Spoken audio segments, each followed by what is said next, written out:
দেশের 95 ভাগ মানুষ যারা ভোট কেন্দ্রে যায়নি তাদের সঙ্গ নিয়ে রাজপথে থেকে আমরা এ সরকারকে উৎখাত করে থাকবো।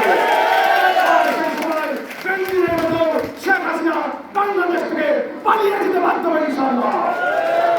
আর আমরা মনে করি এই সরকারের পতনের পরে দেশের একটি নিরপেক্ষ সরকার প্রতিষ্ঠা হবে। বাংলাদেশে একটি সুষ্ঠু নির্বাচনের মধ্য দিয়ে বিএনপি সরকার ক্ষমতা আসবে ইনশাআল্লাহ।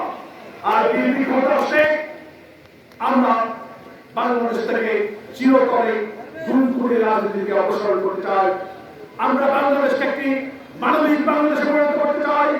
আমরা বাংলাদেশকে একটি আইনের শাসনের বাংলাদেশ প্রতিষ্ঠা করতে চাই। বাংলাদেশকে একটি ন্যায় বিচারে বাংলাদেশ প্রতিষ্ঠা করতে চাই। আমরা বাংলাদেশকে শহীদ জিয়ার স্বপ্নের বাংলাদেশ করবো ইনশাআল্লাহ।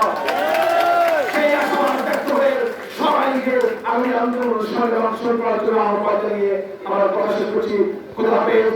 বাংলাদেশ জিন্দাবাদ। বাংলাদেশ জাতীয় কৃষক